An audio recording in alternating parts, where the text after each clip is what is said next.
Today for Devotions with Daniella, I'm reading White Women Get Ready, How Healing Post-Traumatic Mistress Syndrome Leads to Anti-Racist Change. This is a book I have been reading a little bit at a time for my own process of deconstructing the delusion of white supremacy. And if you would like to join me, you can get copies attached here.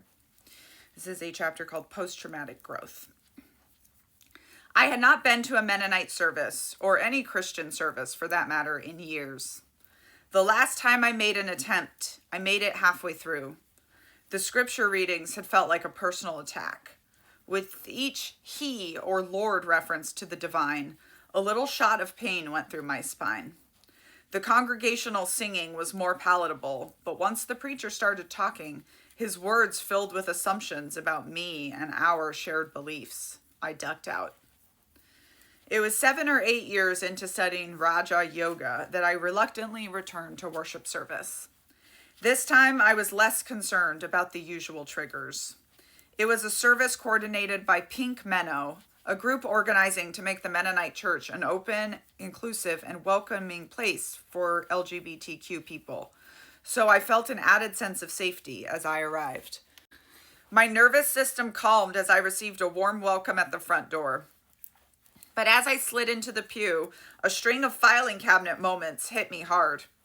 Perhaps it was something about the wood under my bum or the angle of the rigid seat. My body was remembering the reasons why we left and was making sure we were forewarned. I noticed my urge to bolt and the thoughts that followed. Dharana, concentration. I took a grounding breath, pranayama, breathing techniques. I stayed with the discomfort, dhyana, meditation, like my yoga practice reminded me to do.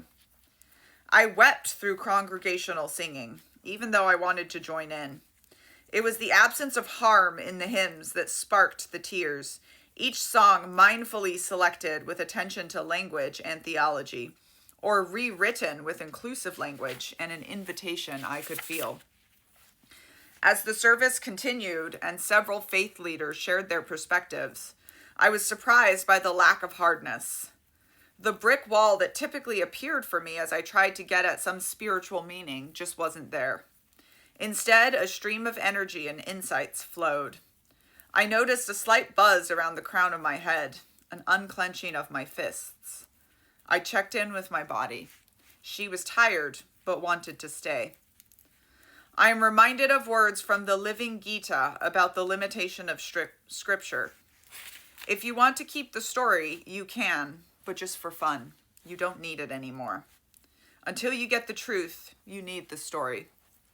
Sort of like scaffolding, Sri Swami Satchidananda advises, once you've built it and you've learned the thing, you can throw it all away. There, of course, remain many complexities and complications of practicing and teaching yoga while white. Practicing an East Indian embodied spiritual tradition imparted to me through Black womanism as a white-bodied Mennonite is not void of tensions and the potential to cause much harm. I am reminded of Gloria Anzaldúa and Cherry Moragaga's anthology, This Bridge Called My Back. The complexities of appropriating and appreciating, of needing to feel pain in order to heal. Who is harmed by my healing? Is it possible to find healing if we are causing more harm? I am wondering about many other things. Whatever could be ours to practice and teach. Are there embodied practices not sacrificed on the altar of whiteness? Or their remnants, at least? I think of the cultural practices from my own lineages, quilting, singing, cooking, storytelling, laughter. Perhaps these practices and antidotes offer those of us who have come to be called white the potentiality to remember our long neglected indigeneity. Perhaps, as Kimmerer encourages us to consider, they can support white settlers to begin to feel, again, what it is to honor the knowledge of the land and care for its keepers. Perhaps they are Sri Swami Satchidananda's scaffolding and problematized by Moraga and Anzaldúa's bridge.